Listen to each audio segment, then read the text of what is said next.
Hello students, आज की इस वीडियो में हम सीखेंगे future indefinite tense. Future indefinite, सबसे पहले आते हैं इसकी पहचान। इसकी पहचान होती है वाक्य के अंत में गा, गे, गी ये आते हैं। इस टेंस की दो सहायक क्रियाएं होती हैं, एक विल और दूसरी शैल। अगर हमारा सब्जेक्ट आई या वी है तो हमारी हेल्पिंग वर्ब शैल आएगी और अदर यानी दूसरे वाक्यों में विल का प्रयोग किया जाएगा।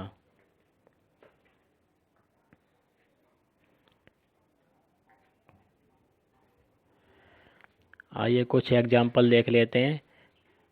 पहला वाक्य है मैं स्कूल जाऊंगा। तो इसका जो स्ट्रक्चर होता है, वाक्य बताया था 4 प्रकार के होते हैं, एफर्मेटिव, नेगेटिव, इंटेरोगेटिव और इंटेरोगेटिव नेगेटिव। तो जो एफर्मेटिव होता है उसका नियम क्या होता है, सबसे पहले आता है कर्ता, फिर सहायक क्रिया, फिर मुख्य क्रिया, फिर कर्म ऑब्जेक्ट। तो ये है एफर्मेटिव का नियम। अगर हमारा वाक्य नेगेटिव है तो हम हेल्पिंग वर्ब के बाद यहाँ लगा देंगे नॉट, और बाकी हमारा जो नियम एफर्मेटिव का है वही इसका हो जाएगा। ठीक है, तो सब पहला है मैं स्कूल जाऊंगा। पहला एग्जांपल मैं स्कूल जाऊंगा, सबसे पहले क्या आएगा, सब्जेक्ट। सब्जेक्ट है आई, आई। फिर सहायक क्रिया इसकी दो होती हैं, विल और सेल। तो आई के साथ सेल आता है। फिर है मुख्य क्रिया, क्या है, जाना। जाना की होती है गो, तो गो आ गया। अब कहाँ, स्कूल को, तो टू स्कूल। टू को हिंदी में, हिंदी टू की को होती है, कहाँ को, स्कूल को। दूसरा वाक्य है सुरेश कल स्कूल जाएगा। तो कर्ता, सहायक क्रिया, मुख्य क्रिया, फिर कर्म या फिर जो अन्य शब्द बच जाते हैं उनकी इंग्लिश। ठीक है, तो कर्ता हो गया सुरेश, सहायक क्रिया हो गई विल, मुख्य क्रिया हो गई गो, ऑब्जेक्ट हो गया टू स्कूल। अब क्या बचा, कल स्कूल जाएगा। अभी गया नहीं है, कल आने वाले कल में जाएगा। तो आने वाली कल की अंग्रेजी क्या होती है, टुमारो।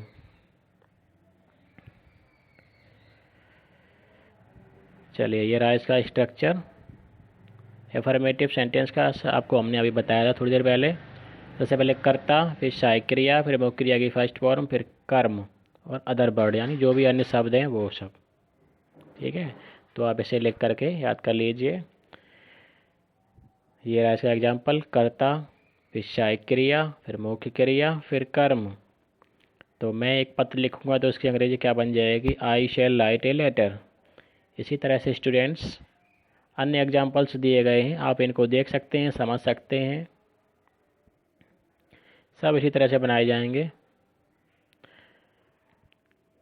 अब ये देखिए, इसमें आई के साथ विल का प्रयोग किया गया है। पुराने ग्रामर में क्या था कि आई और वी के साथ सेल का प्रयोग होता था, लेकिन वर्तमान जो इंग्लिश है उसमें ज़्यादातर विल का ही प्रयोग कर दे रहे हैं। तो कोई दिक्कत नहीं है, अगर आप आई वी के साथ विल लगा देते हैं तो आपको वाक्य गलत नहीं माना जाएगा। ठीक है, और कुछ वाक्य ऐसे होते हैं कि जिनमें ज़रूर या अवश्य दिया होता है, मतलब मैं एक ऐसा काम हर हाल में करूँगा ही करूँगा। जैसे मैं तुम्हें ज़रूर पीटूँगा, मतलब कोई रोकने वाला नहीं है तुम। ठीक है, तो ऐसे वाक्यों में जहाँ ज़रूर शब्द दिया होता है तो वहाँ तो बिल लगता ही लगता है। लेकिन जो पुराने ग्रामर में आई वी के साथ सेल का प्रयोग किया जाता था, ठीक है, तो आप विल का प्रयोग कर सकते हैं।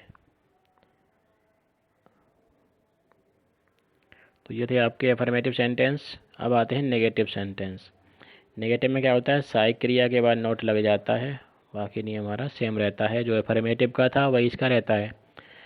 तो सबसे पहले कर्ता, फिर सहायक क्रिया, फिर नोट, फिर मुख्य क्रिया, फिर कर्म, फिर अन्य शब्द।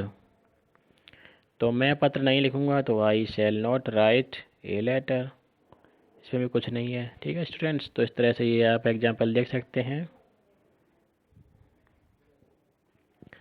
अब आता है स्ट्रक्चर इंटेरोगेटिव सेंटेंस का। इसमें सबसे पहले आएगा क्वेश्चन वर्ड, मतलब प्रश्नवाचक शब्द, फिर सहायक क्रिया, फिर कर्ता, फिर मुख्य क्रिया, फिर कर्म, फिर अन्य शब्द। अगर आपका वाक्य इंटेरोगेटिव होने के साथ साथ नेगेटिव भी है तो हम नोट लगा देंगे कर्ता के बाद। चलिए एक एग्जांपल देख लेते हैं।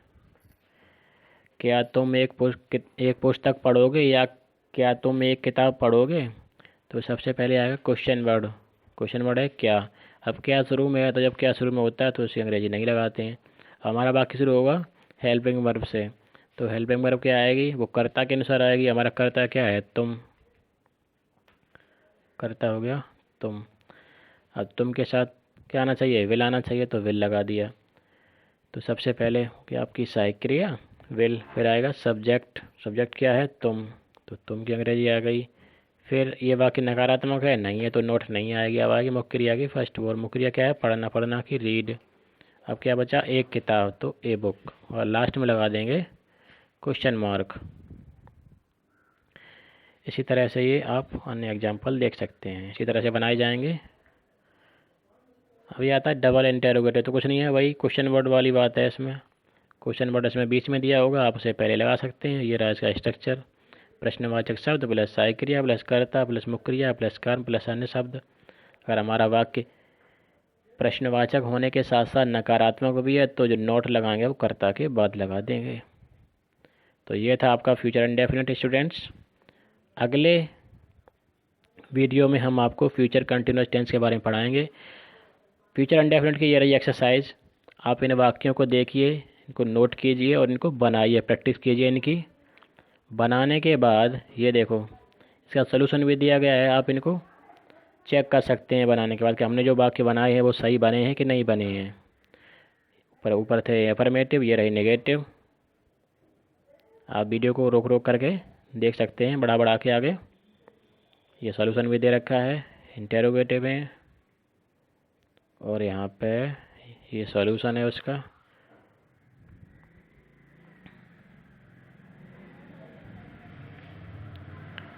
तो स्टूडेंट्स, इस वीडियो में आपका फ्यूचर इंडेफिनिट टेंस समाप्त हो गया। अब आपका आ गया फ्यूचर कंटिन्यूअस टेंस। इसको हम पढ़ाएंगे अगली वीडियो में। तो इस वीडियो में इतना ही। धन्यवाद। जय हिंद।